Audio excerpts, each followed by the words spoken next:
Aaron Berkowitz back with Daniel Gross. Daniel Gross is one of the most widely read writers on finance, economics, and business history. Over the past 3 decades, he has reported from more than 30 countries, covering everything from the dot-com boom to the global financial crisis and the Great Recession of 2008.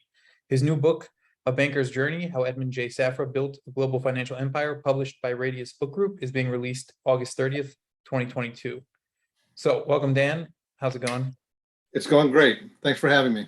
Excellent. So we'll just get right into it, which is why this book? Well, in your very kind introduction, you note I've been around for a while. I spent many years. I was a correspondent for Newsweek, Slate, New York Times, covering basically the story of global finance in the late 20th century. I went to graduate school for history, so I've written several books on business and economic history.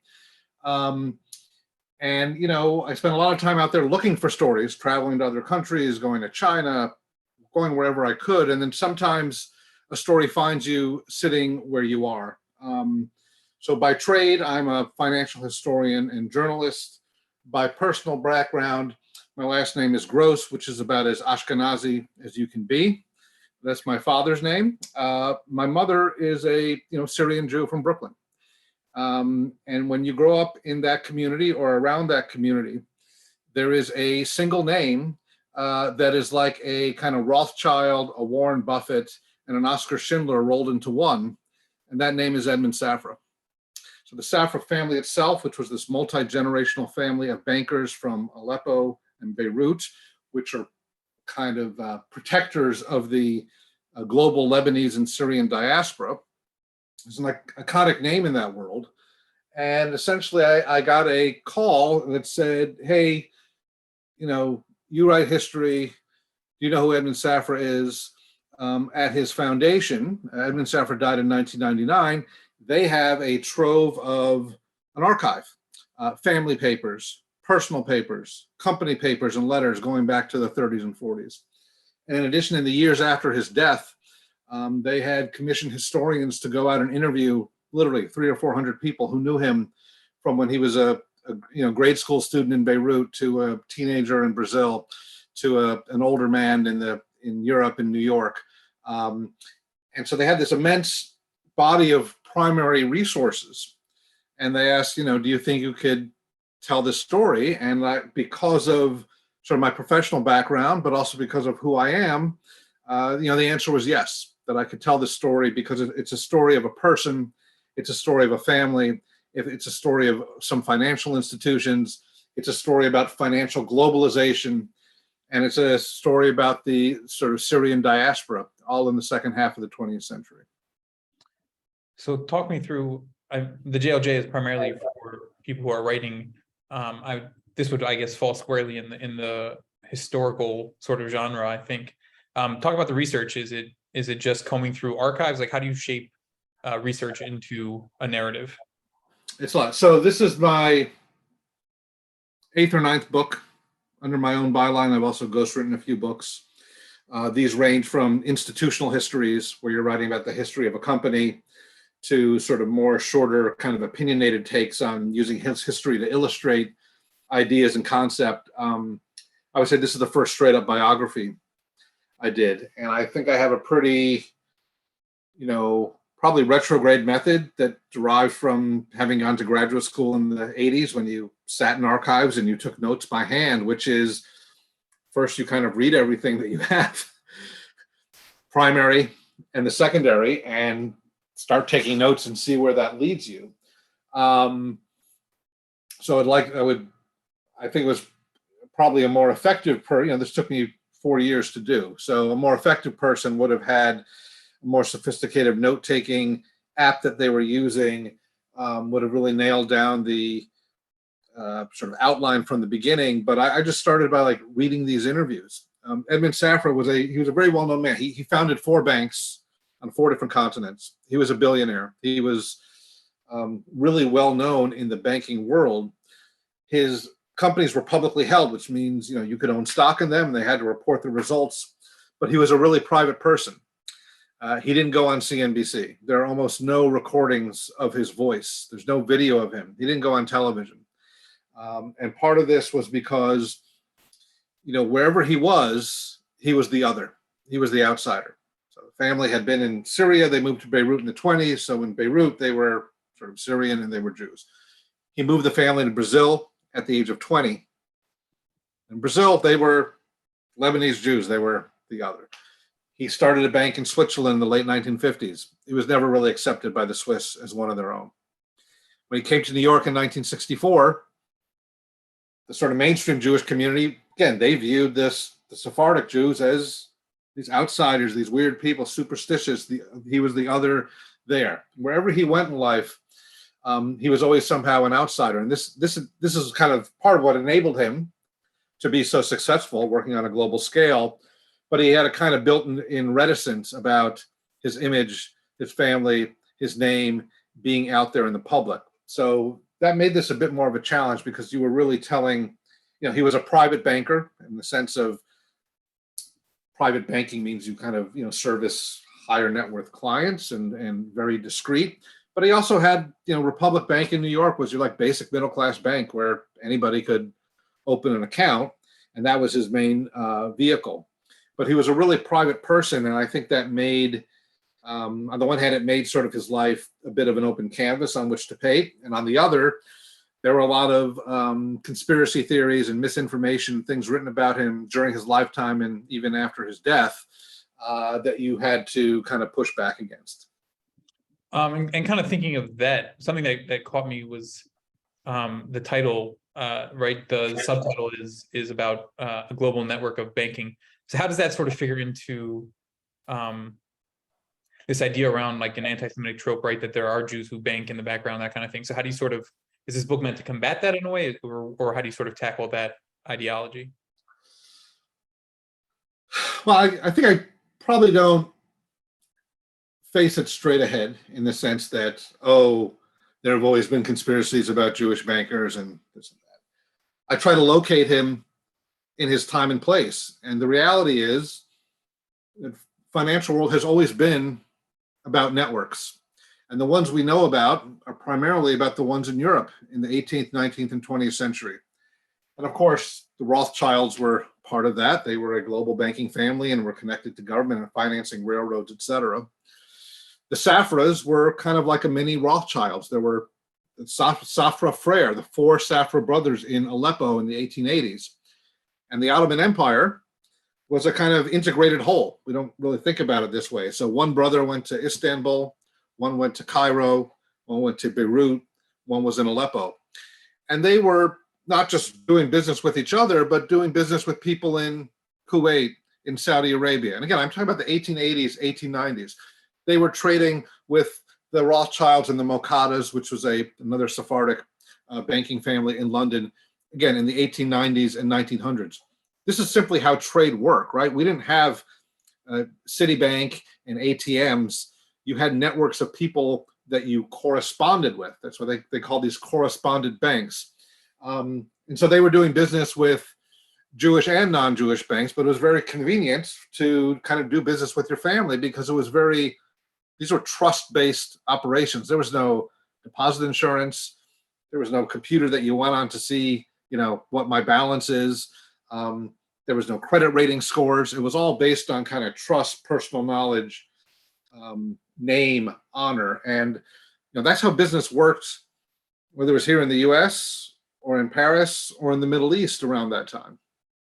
And so I try to locate it in the fact that he was born into these networks, plugged into them. And it wasn't just, it was the Safra family network. He went to school. I don't know if you're familiar with the Alliance, which was in the 1870s, wealthy French and German Jews got together and started building schools in Sephardic communities from like Morocco all the way to Iran and Greece. And the idea is they could come get educated in French, but also learn Jewish subjects through high school. So they would bring someone from, say, Morocco, they would train them in Paris and send them to teach in Beirut or Tehran. That was another network that he was plugged into and part of, again, at the age of 13, 14, or 15. And then he was part of the network of the kind of Syrian diaspora. The Jews had been in Aleppo since the time of the Bible, started leaving 1880s, early 1900s to New York, to Manchester, England, There were a few in the Philippines, a few in Hong Kong. That was another network that he was, again, doing business with, always had someone to go see, spend Shabbat with when you were traveling. And as he sort of grew and matured, he then plugged into the networks that included Chase Bank, the Rockefellers, all the US banking system. And that is the sort of story, the story of our modern economy when we talk about network and network effects is Google and Facebook.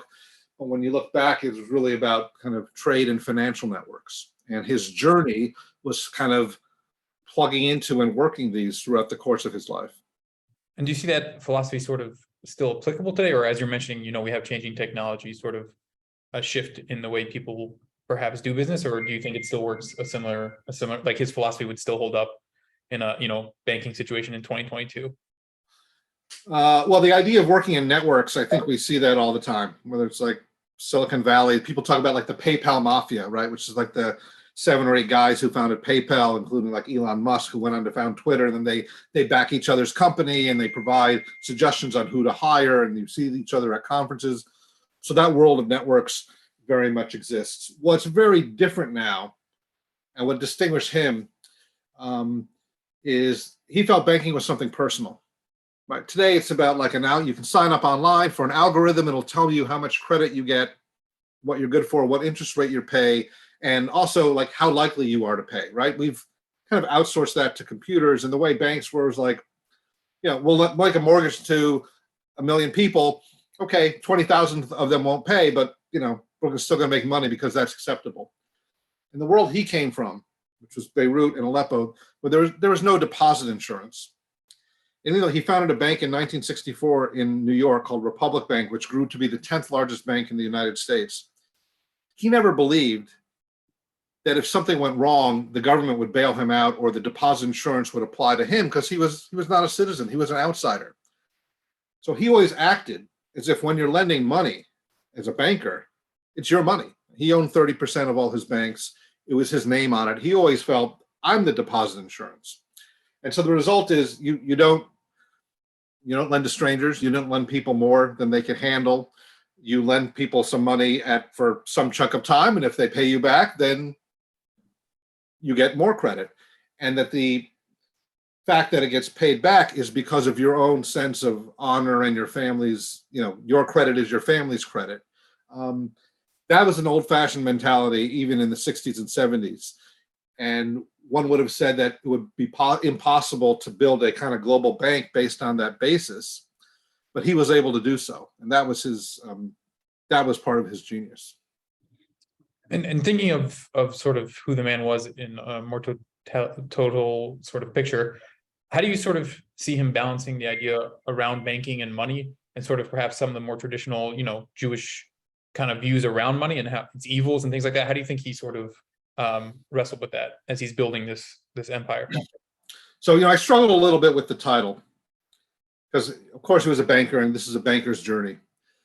But who he was, what he saw like the purpose of his life and purpose of his business was very much tied up with him being a Jew, being a Sephardic Jew, and in particular, a Jew from Aleppo, or a Halabi, as we call them. He barely made it out of high school. He didn't have an MBA. He didn't go to college. And we think today about companies talking about, what's our mission? What's our purpose? We're here to, organize information and improve life and all these ESG considerations. From his birth and his childhood, and it had to do with the way the communities were organized. So like in Aleppo and Beirut, there was like a formal Jewish community council with a president and a secretary, and they had these organized charities for clothes for people, for anonymous gifts for people who didn't have money. There was a group that would like provide dowries and wedding dresses for poor young women in providing food. This was a responsibility of the community. There was effectively a tax. And if you were wealthy, you were supposed to pay so much. And if you weren't wealthy, you weren't supposed to pay so much. So you can call that noblesse oblige. You can call that a sense of community. That was instilled in him for generations, and the Safras, as perhaps the prominent family, were right at the top of kind of contributing and being charitable. when he was 16, his father had sent him to Europe to kind of establish a beachhead for the family, because in Beirut, things were starting to get a little dicey. And he goes to Paris, where he's trading gold. And he needed some paper, like residency papers, and the people at the Alliance, the headquarters of that educational institution, helped him get some papers he needed to, stay in Paris for a while. And he said, "All right, what can I do for you?" Like, "Well, we need some like refrigerating equipment." And he said, "Okay, I'll buy it for you." And they had to call Beirut and say, like, "Who's the 16-year-old kid who's offering us to buy? Like, can we take him seriously?"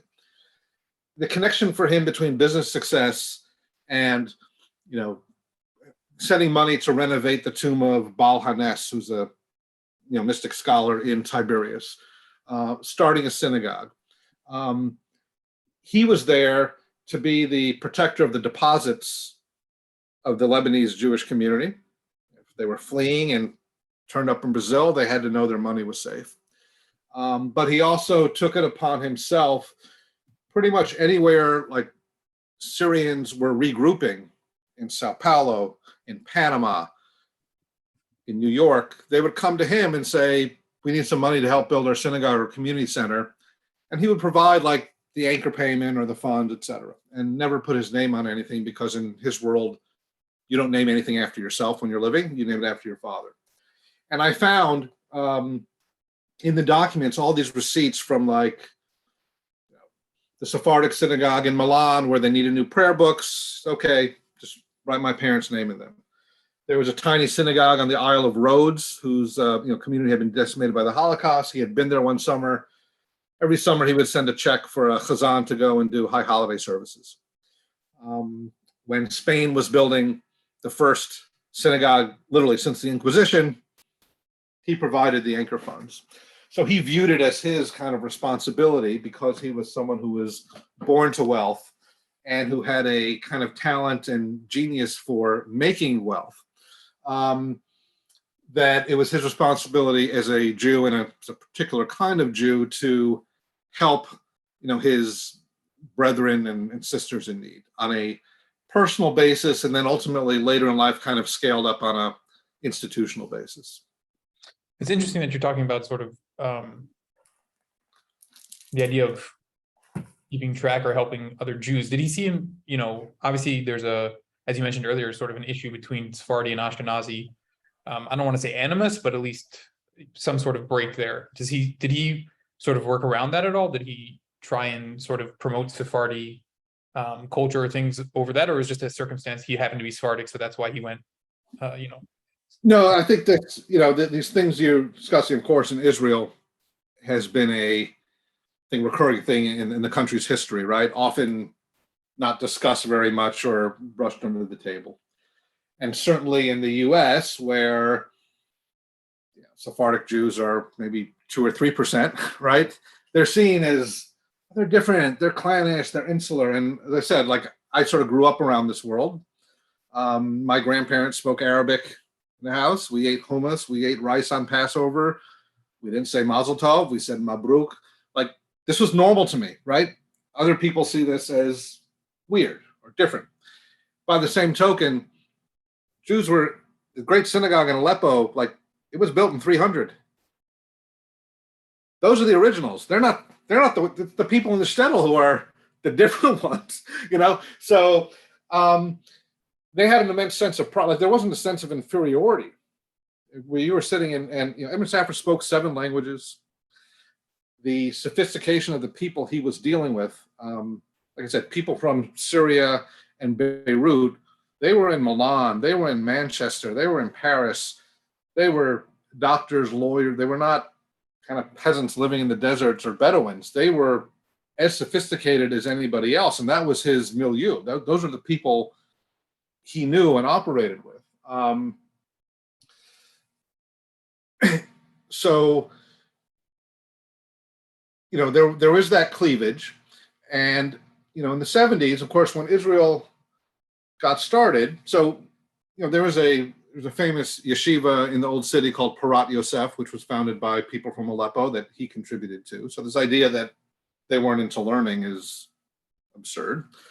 But as Israel developed, it was very much dominated by the sort of Ashkenazi establishment. So in 1977, he formed a scholarship fund called ISEF, Israel Sephardic Education Foundation, basically to provide money for Sephardic kids, broadly considered, not just Syrians, in Israel, so they could go to college, because at the time, it was like only 5% of the kids in university were Sephardic. So he was very aware in his lifetime of those kind of differentials going on in Israel and elsewhere, and used his influence and money to help. And as he grew, he looked out for, so he was very prominent in the 80s. There was the Egyptians were there's an ancient cemetery called Basatin in Cairo, the ancient Jewish cemetery. They were going to build a road through it. And he was able to talk to some senators to kind of talk to the Egyptians and say, you might have a better chance of getting your funding if you don't do this. His kind of masterstroke was in 1994 when Assad finally agreed to let the last Jews out of Aleppo. There was a lot of pressure from the US government. Assad's conceit was, well, they have to buy round-trip tickets because I'm not letting them go. They're all coming back. He went and basically bought the round-trip tickets for everybody so they could leave.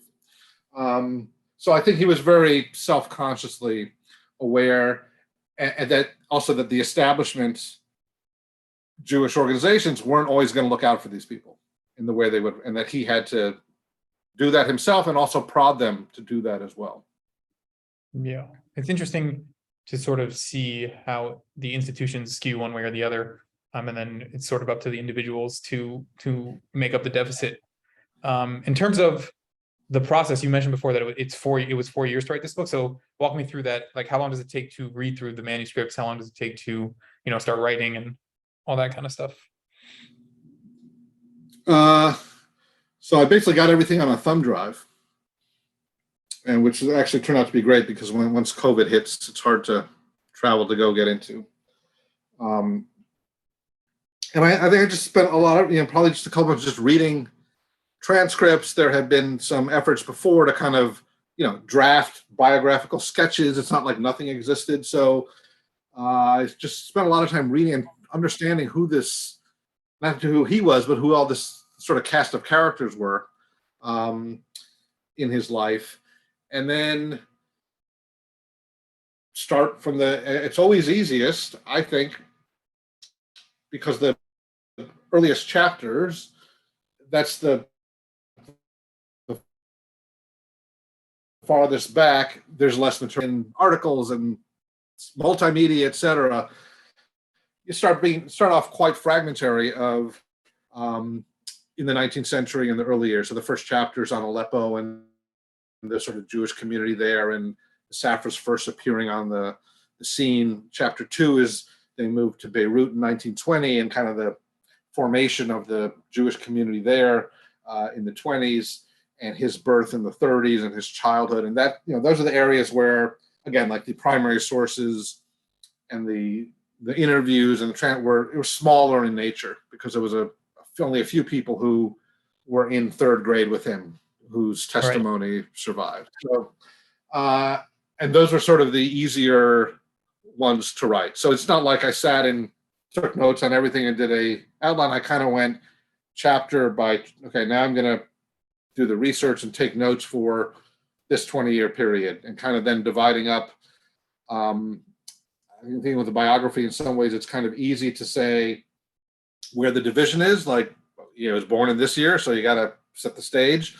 When you get into someone's career, it becomes more of a challenge because you have to sometimes, all right, are there personal milestones, a marriage, a death, birth of children, whatever?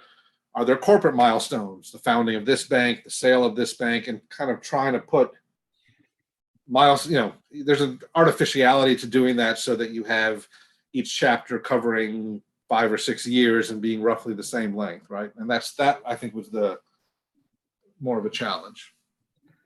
And so once it's written, you have an editor look over it. Did you have like an agent beforehand, or how did like when you're like, I want to write this, is there an offer, or how does that work? So in this case, I found Radius, which is a small trade publishing house. I found them without an agent. I've done books in the past with agents. I think this, Edmond Safra, it's like he's a really well-known name in the Jewish community, or actually mostly in the Syrian Jewish community. He died in 1999. He died in a fire. That was written about in Vanity Fair. So like there's, to the extent he's in the public consciousness, if you just sort of Googled, it would be like, oh, he died in this fire. He was involved in this episode in the 80s where he had sold one of his banks to American Express, and there was a falling out, and there was a kind of a smear campaign run against him. There was an entire book written about that 1 year in his life. So if you kind of Google, which is like what a lot of publishing editors do, you'll see those two things. And you won't see what I was after. Those to me are the least interesting components of his life because they've been covered by everybody else. And what I was able to do, because I had all this access, was to really tell a story about this Jewish community in Beirut and the diaspora, and the fact that he went to Milan at the age of 15 to start trading gold and was financing Errol Flynn's movies at the age of 20. All that sort of stuff to me was the interesting component, and kind of felt that a smaller trade press was the way to go. So did not use an agent in this instance. Had a editor at the publishing house, but also had someone who had been a book editor of mine many years ago do a line edit as well. Interesting. And it's interesting you're talking about, maybe this is I don't know, fiction versus nonfiction in terms of, you're saying that editors will Google who the person is. Do you find that it is necessary to write about something that's known in some way or to get published, or maybe just makes it easier? I think it does make it easy. Like I said, this is the 9th book I've done.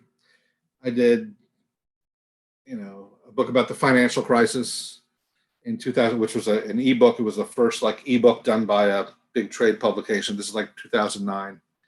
You don't have to explain any, it's like something really bad just happened, and I'm going to do a 30,000 word book about telling people why this happened. Either they're interested or they're not, but there's not a leap of, and of course, that year there were 30 books published about the financial crisis.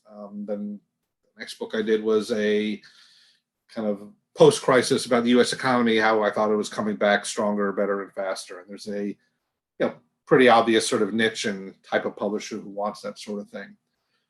I think when you look at, and I'm not putting myself in these categories, but someone like David Grann, who writes great narrative stuff about non-obvious topics, right? It's not, I'm going to write a biography of Lincoln or write a book about the Civil War.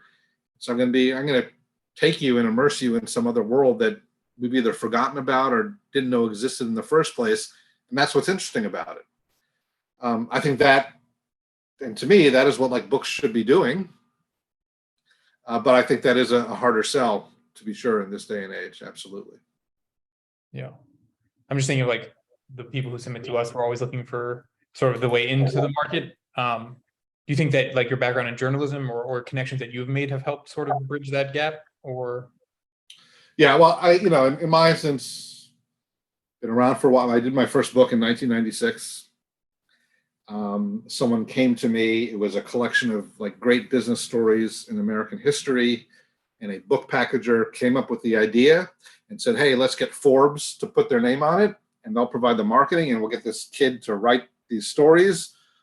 And it came out, and it was translated into 15 languages and a big bestseller for nothing having to do with me or even the quality. The fact that it had the Forbes name on it was big, and at the time, publisher just published many, many, many thousands of copies, and you could see it in all the bookstores. And that kind of got me into the sort of book bloodstream. After that, I got an agent and was able to pitch original book ideas and things like that. So it remains, I think, it's very much a catch-22 type of world. Hard to get a contract if you don't have a book already. Once you have the book, you don't need to sort of hustle so much. Although, it can be, your the first thing I think editors do is look up your previous books and how they sold. Yeah. And if they didn't sell, then you have a challenge. So. Yeah. it's an interesting, the catch-22, I think, is like where everybody sort of ends up. You know, you need the experience, but you have to get the job to get the experience. So it's a weird. Yes. And I, in my instance, I was fortunate to do like I said, that first book, someone had approached me. It was a packager, so it wasn't a classic, thing. I didn't get paid all that much for it, but I had a first book at the age of 28, 29 that somebody else was invested in. And I tell like young people, whether it's getting into journalism or publishing, the important thing is to get into the bloodstream, right? It doesn't matter where you came from, where you started, or even where in the bloodstream you started. You have to get in, because then you start to write, you start to get noticed, you start to meet other people move around. That's like how this world works. Yeah, it's interesting, the parallels as you're, between the banking, networking, I think. There's just a lot. Yeah. Well, the parallels end because they're like with the money. Right. Yeah, definitely. It's like a Yeah, network. I think that's often what people sort of overlook with like publishing and all that, right? At the end of the day, they are businesses. So there is a financial stake in what's going on. But I think, if your audience is more interested in fiction, I think there's probably a sense that it's much easier to sell nonfiction than it is fiction, right? Because there'll always be, the market for the books about the American Revolution, the Civil War. There's a presidential campaign, there are going to be 40 campaign books about it, right? So, or some event happens somewhere in the world, there's a market for that. It's sort of tried and true. A lot of people who write books, they have a day job at the New York Times or the Wall Street Journal, they get a leave, they go back to it. And I think that is largely the case. It is easier to sell a nonfiction book than it is to sell a fiction book. And I think a lot of the coverage of how, someone getting a giant advance and being plucked from this program, and they went to this MFA program and were in someone's seminar. I think that, those are like freaks of nature, and no one can plan on something like that. And I think if what you want is to write books, and you say like, I want to write books in the worst way, sometimes that means you have to publish it in the worst way, which can be everything from giving it away to self-publishing. And, I would say compared to when I started, the publishing world is still very kind of clubby and snobby and all of that, but it's so much more porous and open now, because in the world, I started writing before the internet. Like there was really, there was no way to get the word out about what you were doing, and really no way for people to find you. And I think today there's so many different avenues for discovery of good work, that if people are committed, it's easier for me to say, but like if what you really want to do is write fiction, then you should do it, but you should just have pretty low expectations about getting paid for it. But there are ways to get it out there. Yeah. It's interesting, nowadays when you're looking at agents or things of that nature, fiction, nonfiction, right? They want to see also like your social media presence. It's interesting, you're talking about getting into the bloodstream. So there's always a way, some bloodstream that somebody's checking somewhere to make, does this person have, Right. as you're saying before about credit, right? Do you have credit or do you not have credit? And how do we sort of. Right. It's like you have a social score, right? How many followers you have on Twitter, how many followers, and for business books, it's like LinkedIn, like that's what they want to know. And that's the place where so much of this activity happens. I don't think, I think the reality was, as a writer, you could actually never afford to be aloof from all of that, from the promotion and the hustling. It's just that in the 80s and 90s, like there was really a limited amount you can do. Now there's like endless amounts that you can do, and it's often hard to see what the return on that is. Yeah. Well, hopefully this interview doesn't fall into that category. But this one I know will have this one I know will do work in the world, but it also has psychic return for me because I'm having an intelligent conversation with you. I appreciate that. Was there anything that I didn't ask that you want to add? I guess what I try to do in this, and I think it's there's often a desire to like pigeonhole, is it a business book? Is it a Jewish book? I've written a lot of business books before. This is the first Jewish book I've written. And I think it is, very explicitly both. It wants the story of sort of Jewish experience of the 20th century of a particular group, his approach to banking and what he did with his life and what he regarded as the purpose of business was explicitly tied to his Judaism and his particular brand of Judaism. And at the same time, it's not just the success story component of it is quite nuanced, I think, because he had a very different view of what banking was than almost all of his contemporaries, and it takes some sort of time to tease that out. So I would hope people who are picking this up will come for whatever reason they're attracted to it in the first place, whether that's the Jewish angle or the business angle. Kind of pretty rich story. Excellent. I want to thank you for taking the time to come talk with us. Again, the book will be out August 30th. Can people pre-order it anywhere? Do you want them to follow you anywhere? Where can they see you? You can follow me on Twitter at GrossDM. The book is available for sale already on Amazon, Barnes & Noble, etc. We have a website, abankersjourney.com, where there's testimonials and more assets and pictures and things you can see about it. We're having a fair number of events in the fall in the New York area and elsewhere. So people should please check it out.